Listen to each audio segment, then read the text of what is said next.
think that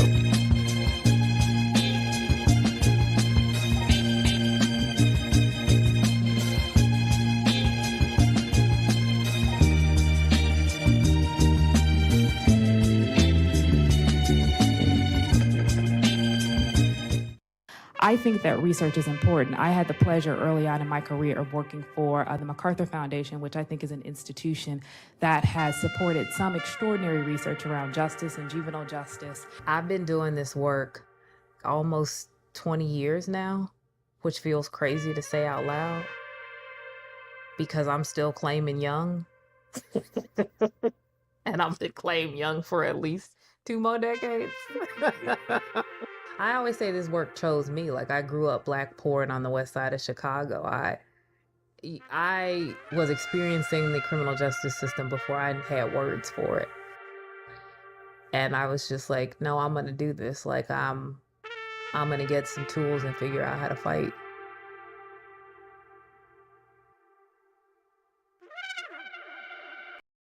See youth. And the goal of the campaign is to combat what usually happens in summers. During the summer, there is usually a spike in crime. And oftentimes, what we do as a society, unfortunately, sort of like when you think of the great philosophers, we can tend to eat our young. We'll say, oh, kids are responsible for this, and these kids don't have enough to do, and these kids, and we're sort of blaming them for what are these large societal problems. And so, as we were gearing up for the summer, the team, we wanted to pull together a campaign called CUC Youth so that just as that was starting to happen, we would have a campaign reminding people of the humanity of youth, of our children, of what it was like when they were a youth, remembering their own decision making, their choices, some of the sort of like excitement and hyperactivity, and also the huge disparities between what summer means for some kids if you're affluent and you're planning on summer camps and trips with your family, as opposed to kids who have a lot less resources, or what it often will mean is no activity, no school, not a lot of structured time, and a community that is not developed enough to resource you with the things you need to keep you active during the summer months. And so this campaign really speaks to those things. Yeah, you're wearing a shirt that says "End Mass Incarceration," and when we look at the campaign and information that you guys provided, says that Black youth, for example, Yeah. 5 times more likely to be incarcerated than Yeah. white youth, and we go on with Native Americans, Latinos, Yeah. etc. What are these young people doing to get incarcerated in the first place? A lot of times, what's happening is that these youth are coming from communities that are over policed, over supervised. When you think about American society and these disparities that you just talked about, some of the time you look at research and you're like, is it that Black youth just use drugs more? Is it that they're doing these things? That's It's what people like, will have you believe. that's what people will have you believe, but the research doesn't support that. When you look at research on drug use, the majority, there's no disparity there. There's a disparity in how we police and incarcerate certain issues. And in communities of color, our response to everything is not mental health services, it's not more after school programs, it's not development. In communities of color, it's we need more police, we need to supervise, we need to lock these kids up. And a lot of that is how we end up with these systemic disparities. And so instead of just sort of living in the research, we actually went across the country this year and talked to youth so that you can hear from them in their own voice, their hopes and their fears about the choices we make with the justice system that we have now. And then you traveled across the country with this campaign. Have you identified any, uh, for lack of a better term, hot spots where it's really bad for youth, particularly youth of color? I think the hot spot for where it's really bad for youth of color is in any city in America when you isolate those zip codes where Black people live. Usually, when you go to a city, that's where you're going to see a heavy footprint of policing and oftentimes sort of over disinvestment of resources. In the District of Columbia, that would be southeast. In Chicago, it's going to be the south and west sides. And you see that play out again and again, which is so interesting, right? Because if you can identify a pattern like that, you think a society as sophisticated as ours could figure out ways to better address it. And when you, again, let's stick with the theme of going across the country, as you said, I would imagine you spoke with parents as well. We actually talk to kids. We talk to youth specifically. We didn't talk to the adults working with them in programs and services that we're supporting. We didn't talk to parents. We went directly to the kids because so often they're adults speaking on behalf of youth. And this campaign really is about giving youth that voice and hearing from them. Yeah, like I say, you, the you in youth, The right? you and youth. And so, because again, there, this faction of the population will say, well, the parents are not giving them enough attention, or that they're not raising them correctly. Yeah. What do you say to that? I say in the first instance, oftentimes that's just it's a bit of a racist trope, right? It's something that we do to project. We have a partner that works in Louisiana. He works with youth and families, and he always says there's all these ways that we villainize youth and then by extension their families. Those kids are loved by their families. They want to go home to their families. But if we resource communities, if we really cared, we'd wrap those families with the kind of services, access to jobs and services that would allow them to be present, right? A mom who works a 9 to 5 job, has a six-figure salary, is in a very different position to be there for her children than a mom who is a gig worker, who has to work variable hours, who doesn't have sick time and can't call off. What we do oftentimes in this country is villainize the person who is struggling more as opposed to wrapping them with the supports they need to succeed in the position of parent and community member. And that often falls the brunt of that on communities of color and parents of color who love and value their kids just the same, but aren't given expanse resources. They don't have resources to hire a nanny. They can't take a day off of work and go to school. They can jeopardize the very security that they're already providing for their families. And if we actually unpack some of those things and look at it, we'd actually see that those conversations are much more textural than we allow them to be in pop culture. Yeah, and talk about, if you will, some of the long-term ramifications of this over incarceration of youth. Yeah, we've seen it. That's the thing about America and the sort of over incarceration. We've seen this play before. In the 90s, we were talking about super predator. Yeah. That theory was all about saying we need to fear Black youth. They're going to be born and they won't have a conscience and a soul, and we all need to be afraid. And the very sociologist that came up with that theory later debunked it, spent the rest of his career apologizing for it, but he had already put that in the air and people just sort of caught on to it. And we use that to fund policing and prisons all over this country to pump billions of dollars into that system that is all about housing and incarcerating principally people of color. The truth is that if we spent at scale cents on the dollar of what we spend on those systems around suppression and incarceration, on investing in the very communities that need safety, we net a different outcome. And that's the thing that we're still not comfortable doing. We want to rely on the things that we know we've done before, but are not delivering us the results we want. We won't actually invest in the sort of deep commitment to communities investment that we know that we need to see. We've done the mass incarceration game. If that's not already delivering us safety, then why are we going back there? With as much money as America spends on incarceration, we should be the safest country on the planet, and we're not. You would think. But so with the different discussions you've had with the young people, what are some of the ideas that they've given, the feedback that they've given? They're the kids are brilliant. That's the thing about them. You look at them and you want to be like, they're so cute. And then they open their mouth and you're like, oh, that's a good idea. They're like, what if my school had not a bunch of police officers, but more social workers? What if when people saw me, they weren't afraid and they wanted to protect me and wanted to invest in me and invest in my community? They have ideas that when you hear them, they're rational, they're reasoned, and they're things that we should actually listen to, which is why we wanted to give voice to the youth and not to the adults around them. Because actually, when you give them the opportunity to speak on their own behalf, they have very reasonable ideas about the kinds of things you can see. What's heartbreaking for me is a lot of time when you hear Black youth talk about what they want, they're not actually asking for a moonshot, for some world we've never imagined. They're actually just talking about the things that we already see in America in white affluent communities every day. They want the kind of investments and services and supports in their community that let people know that they're in a position to thrive. And speaking of community, you just brought to mind. I was speaking with someone not long ago from a town called Plaquemine, Louisiana, and Where is Plaquemine?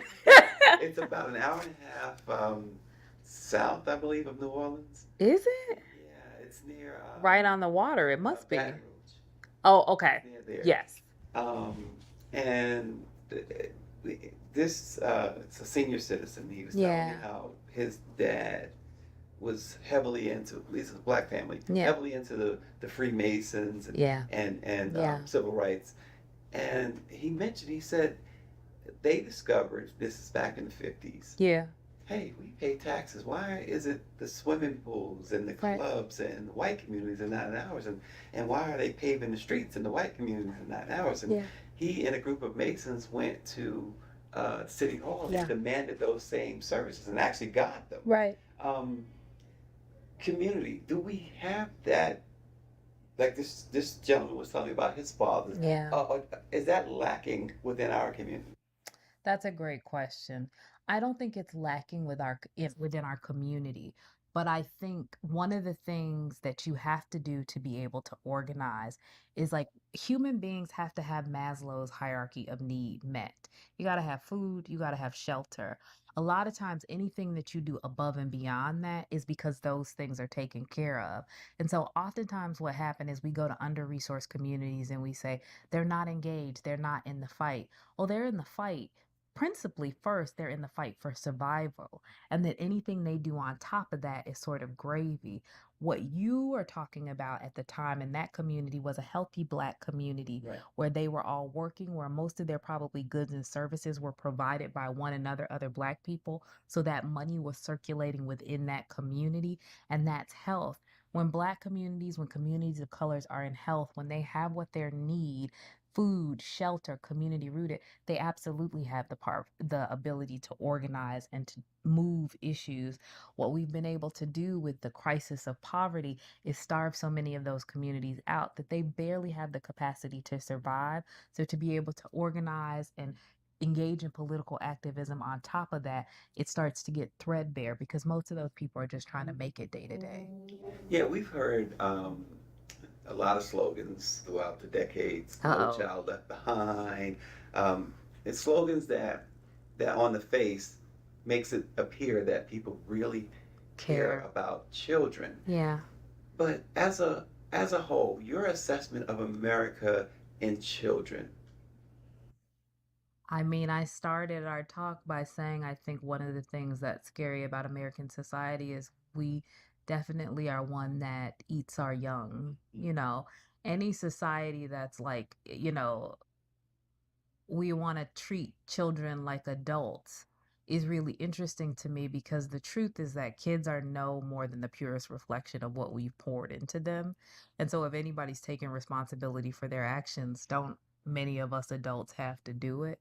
And so at the point where we say we have to put all of that responsibility singularly on them, we absolve ourselves of a big chunk of that. And I think that's one of the things as a society we'll have to grapple with.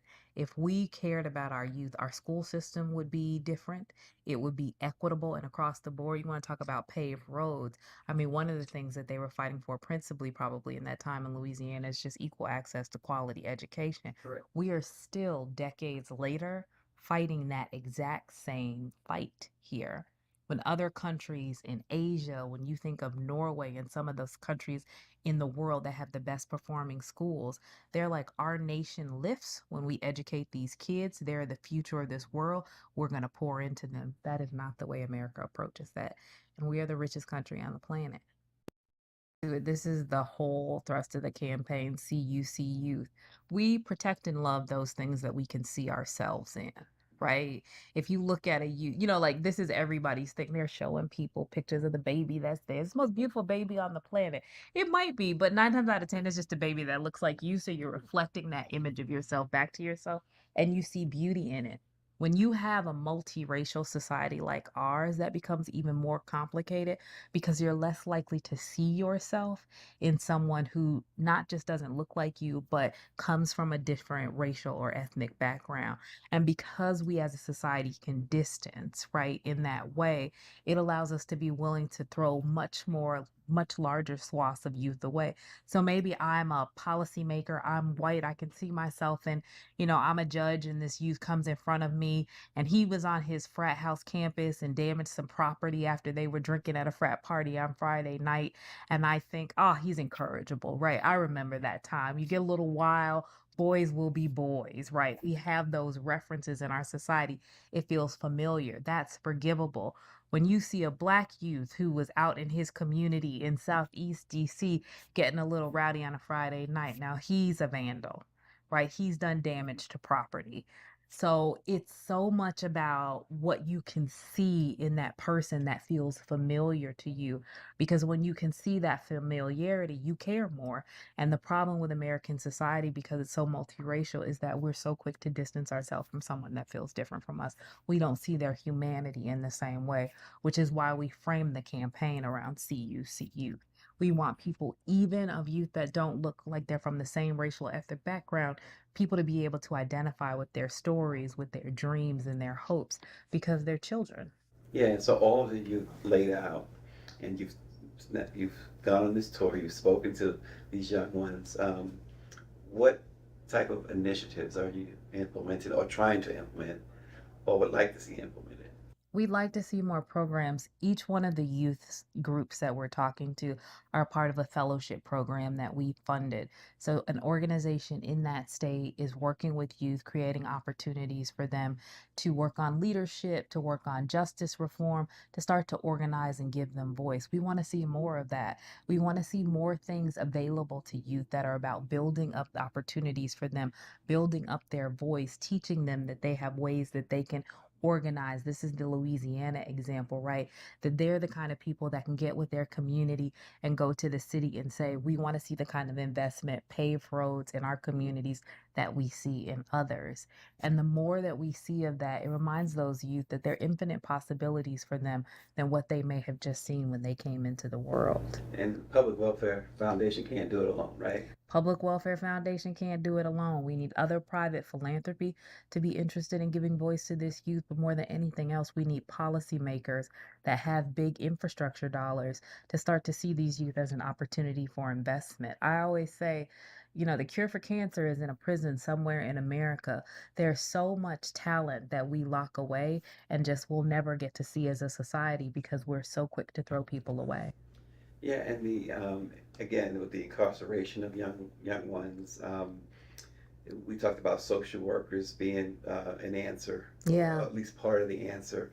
Um, what else? Where does law enforcement, what responsibility lies with them when it comes to incarcerating these young ones?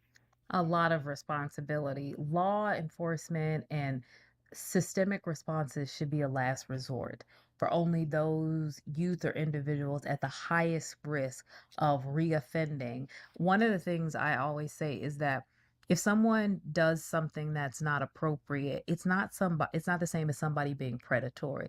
There are people for whom it's like hurting someone, harming, doing wrong things is something they're feeding on. That's the kind of person that we need to be worried about. They need to be separated from the rest of society. Most people are engaged in something that they could be counseled out of, redirected, or dealt with differently. That's particularly true with kids because they are at a heightened age where rehabilitation is much simpler. And I think for kids in particular, we really want law enforcement or any of those interventions to be a last resort because the truth is that the trauma, the compounding interest, the intersection with bad peers can only compound the likelihood that they actually might end up being doing more harm in the future than if they were redirected. And there's research that undergirds that. Crosswords was a study that looked at three sets of youth that were diverted from the formal system, youth that the system never even knew was committing harm, and youth that were formally processed. And by and large, in that study, the youth that were never touched by the system, even over those that were diverted, did the best. Yeah, Hollywood used to glamorize the beat cop, the cop that lived in the neighborhood, that interacted with the young Yeah. ones, especially interacted with everyone, but the young ones shooting basketball, Yeah. playing in the street Yeah. with them. Um, is that part of the problem today that we Yeah. see where officers, law enforcement, do not live in the communities that they serve. And the only time that they interact with, say, African Americans or Latinos, if a crime is being committed. I think if I'm my most honest self, I think that image of the beat officer that is in the community and knows everybody was always just like so many things in TV, a character. It was never really a fulsome thing. And so much of that was because for a long time, and we know this, the police lobby worked with Hollywood. They weren't happy being, seen as Barney Fife. And they said, you want to show us as, the God, 30 years? How many seasons are we on with Law and Order? Right? We want to be this sort of officer that even when we're doing something bad, we're doing it for all the right reasons. So you believe in us.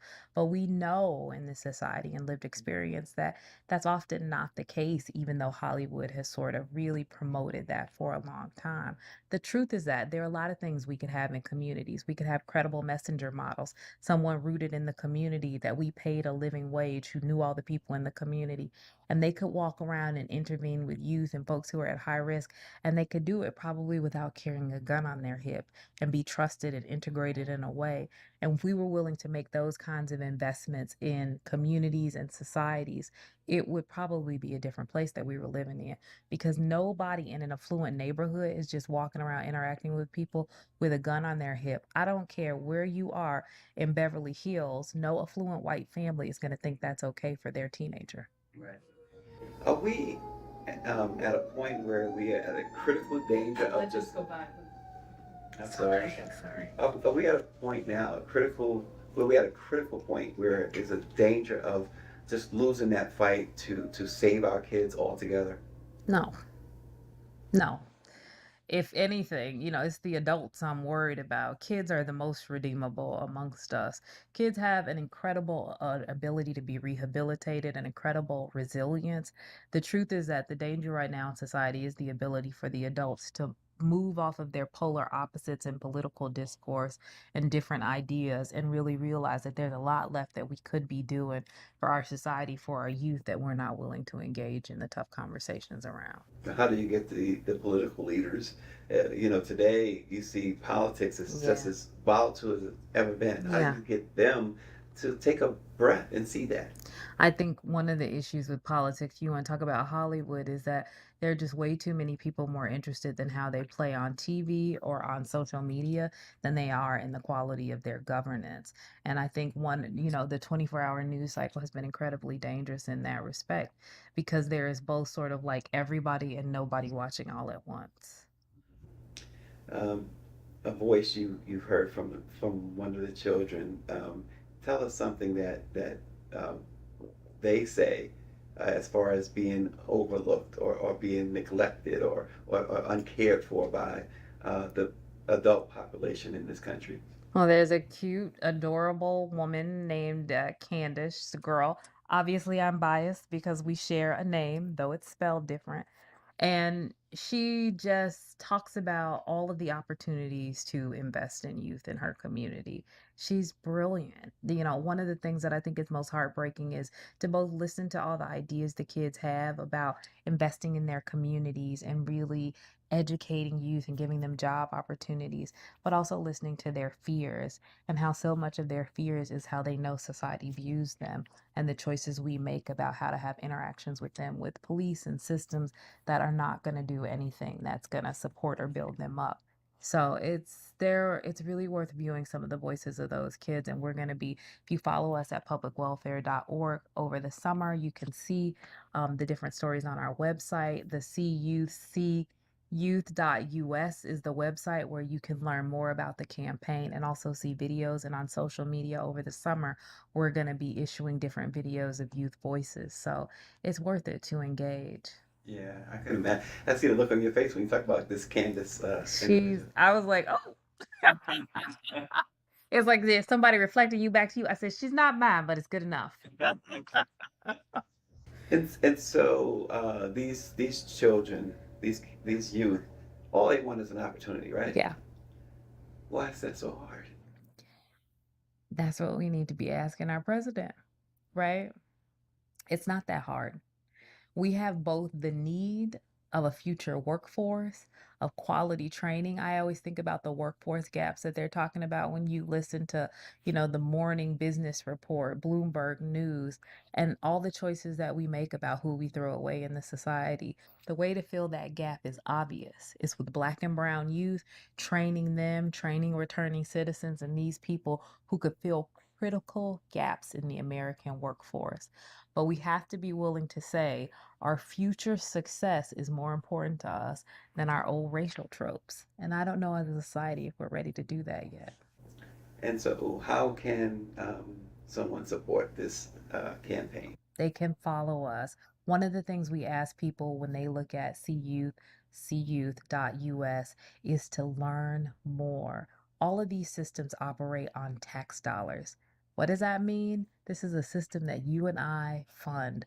The more you know about local youth prisons in your area, what police do in your jurisdiction to divert youth or youth that come in conflict with the law, the better off we all do. So when you come to our website, learn more about what's going on in this campaign, we ask that you don't look away, that you actually engage in your local jurisdiction. And it's critical now, right? Because the it's some, and this is the whole idea, right? This is when these things spike, this Yeah. incarceration of youth, the trouble that they might find themselves in. This is when it spikes. So the summer, talk about that before we let you go. I mean, underscore that for us, why the summer is really crucial. Summertime, there'll be spikes in crime. There are every year. What often happens is you see a lot of politicians jumping up on a stuff and saying it's these kids. They will do that whether or not data supports that it's actually young people driving it. The danger, though, is what they don't talk about is what they're doing to invest in programs and services that would otherwise engage youth and keep them from getting involved in risky behavior. It's very important that we think about that we be fighting to make sure that there are kinds of programs and services in place in the summer.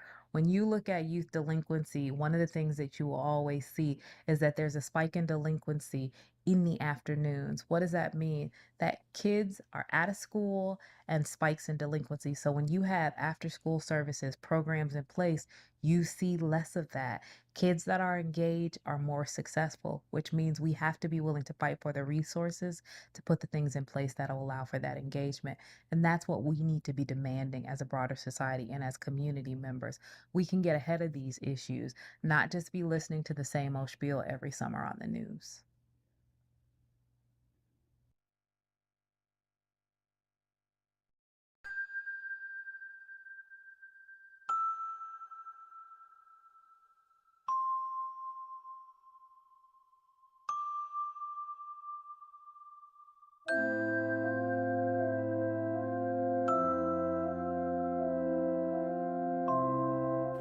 Summer has been seen also as a time where we're reminded of violence that can spur up in communities where resources are dry, and our youth are often at the center of that attention. We've seen that it is the youth, predominantly Black and Hispanic, that are the target for our frustrations and in turn are scapegoats for the failures of the collective community. With their faces and their failures highlighted, we're taught to fear them, and in our fear, we can't see their future in any other light, and in turn, we throw them away to facilities that further traumatize rather than transform.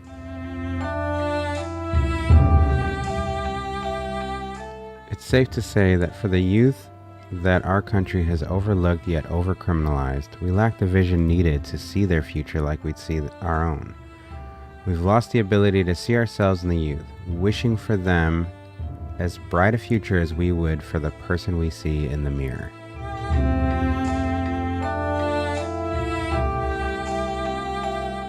But our youth has not given up on their futures like tough on crime approaches would like for us to. They're still dreaming of futures that are bright and beyond our current challenges like the visionaries they are. So in efforts to help us to look ahead with true vision, we've traveled around the country asking youth what they want to see in their future for their community and self. I believe young people are the future, and that's a fact. You know, we're here now. We're taught to be caregivers and really take care of our family and take care of those around us. And I think it's important to remember that we need to take care of ourselves. So I think like in my community, I would say, you know, to rest, and it's okay to rest. What I wish adults knew about me and my friends that are making decisions is that I think a lot of times adults don't understand that even though issues that we're dealing with might not be big to them, I think there's sometimes a lack of understanding that it's the biggest thing we've ever dealt with, and a lot of those struggles are the things that we've never known how to deal with, and that those are the biggest things that we've ever had to go through. It would be to like have everybody be equal in a way, because I feel like some people like look down on because of like small things they like or things like that. Each one of our goals are the same. We just need to attack our problems from a place not rooted in fear, but from a place rooted in coming together and of hope for a better future.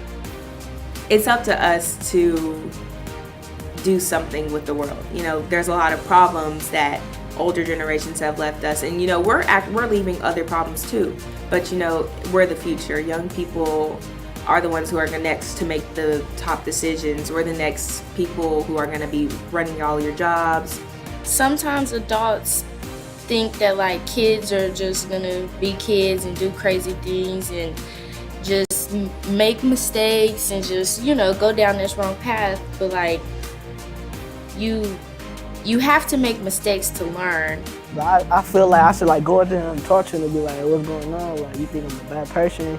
And then like I'll probably talk to them, hang around with them, get to know them and stuff. And then they'll really see how I am. I believe young people are masterminds. They have a lot of ability to do what they want, and if they really want something, then they can do it to the fullest of their ability. I want to see the world become more passionate. I feel like right now the way that we deal with a lot of things could be dealt with more compassion, and it would go a long way. When I look in the mirror, I see someone who knows they could get the job done. It is these faces, voices, and hopes that truly reflect the larger reality and character of our youth in even the darkest of places. It is in this light we can clearly see the value and treasure locked deep within our young ones, and how wasteful any system can be that refuses to acknowledge their hope in humanity. In our nation, there are people and organizations on the front lines providing solutions that are transforming both individuals and the communities they live in. The challenges they face are complicated, but the youth are worthy of our best efforts and ideas. Tough on crime approaches are lazy, ineffective, and actually moving us backward. Let's move forward with true vision. Visit cuyouth.us to see how we're fighting for our youth and their future, and how you can join in a more restorative and effective approach.